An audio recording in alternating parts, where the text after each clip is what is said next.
এরকম মানুষ রয়েছে যারা সবচেয়ে জঘন্য কথা বলে, কিন্তু তাদের কোনো লাগাম নেই।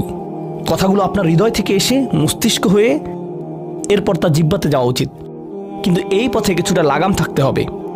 আমার হয়তো এটা বলা উচিত না, আমি কিছু একটা অনুভব করছি, হয়তো গালি বের হয়ে যাবে, সেটা গলায় পৌঁছে গিয়েছে, কিন্তু সেটা আমার মুখ দিয়ে বেরিয়ে আসা উচিত না, আমার সেটা গিলে ফেলা উচিত। কিন্তু কিছু মানুষ রয়েছে তাদের মাথায় যা আসে তাই বলে ফেলে। কারোর সাথে আপনার 6 মাস পরে দেখা হলো কোনো একটা পার্টিতে, ঈদের সময় অথবা অন্য কোথাও, হে আসসালামু আলাইকুম, আপনি তো মোটা হয়ে গেছেন, সবার সামনেই। এটা কেমন কথা? আপনি এটা মনে মনে আনতে পারেন আর নিজের মনে মনে মাশা আল্লাহ বলতে পারেন, কিন্তু সবার সামনে কেন আপনাকে এই কথা বলতে হবে? হেই, তুমি তো কয়েক বছর আগে পড়ালেখা ছেড়ে দিয়েছিলে, এখনো পাস করনি, এখনো ফেল অবস্থাতেই আছো। মানুষ আপনাকে এরকম কথা বলে আর এটা আপনাকে রাগান্বিত করে। এই অবস্থায় কি করবেন? আল্লাহ বলেছেন এটা আপনার মনের বিনয় প্রকাশের অংশ। এভাবেই আল্লাহ আমাদের বিনয় যাচাই করবেন। আর প্রসঙ্গক্রমে তারাই হয়ে থাকে আমাদের সবচেয়ে কাছের মানুষ, যার অর্থ আপনি এই ধরনের পরিস্থিতিতে বারবার বারবার বারবার পড়বেন। কিভাবে এটা থেকে বেরিয়ে আসবেন?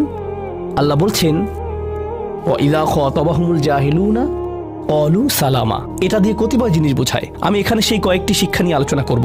যখন এমনটা ঘটবে আপনার তাৎক্ষণিক প্রতিক্রিয়া হবে শান্তি, ক্বালু সালামা। এটা দ্বারা বিদায়ও বোঝাতে পারে। আপনি বলবেন সালাম, আমি আর এই আলোচনা চালিয়ে যেতে চাই না, আমি সম্মানজনকভাবে আপনাকে বিদায় জানাবো। ও দাঁড়ান, আমার তো একটা মিটিং আছে।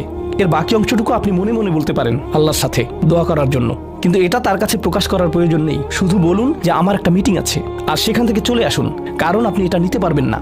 তারা সেখান থেকে বেরিয়ে আসে সম্মানজনকভাবে, এটা একটা অর্থ। যখন জঘন্য মানুষ আপনার কাছে আসে, বেরোবার পথ খুঁজে বের করবেন। কোরআন এই সূরাতে আরো পরে যা বলেছে যে মাররু কিরামা, সম্মানজনকভাবে তারা এটা অতিক্রম করে চলে যায়। কিছু কিছু মানুষ আছে যারা এমন কথা বলতে চায় যা আপনাকে রাগান্বিত করবে। তারা আসলে এটা করে মজা পায়। তারা কথা বলবে শুধু আপনাকে উত্তেজিত করার জন্য, আর তাদের কেউ কেউ জানে যে ঠিক কি বলতে হবে, কারণ তারা আপনার সাথে আগেও কথা বলেছে। আর তারা জানে যে কোন জিনিস আপনাকে রাগিয়ে তুলে, তাই তারা জানে যে কোন বাটনটি প্রেস করতে হবে আর কিভাবে আপনাকে বিরক্ত করতে হবে। আপনি বসে আছেন, আমি উত্তেজিত হব না, আমি উত্তেজিত হব না, আমি উত্তেজিত হব না, কিন্তু তার কথা শুনে আপনি বিশাল দানবে পরিণত হয়ে গেলেন, যার ফলে সব ধ্বংস হয়ে যাবে। আর সেই ক্ষেত্রে আপনাকে আগে এটা রোধ করতে হবে। আপনি এখানে কথা বলতে পারেন আর বলতে পারেন যে দেখুন, আমি এই বিরোধ চাই না, আসুন শান্তিপূর্ণ সময় ব্যয় করি, আসুন এই বিষয়টা নিয়ে আজ আর কথা না বলি, এতে অনড় থাকুন।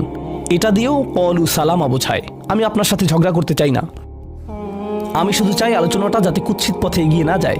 কখনো কখনো আমরা ভদ্রতা দেখাই, আর সেই সুযোগে মানুষ আমাদেরকে অসম্মানজনক কথা বলতে থাকে এবং আত্মবিশ্বাসের সাথে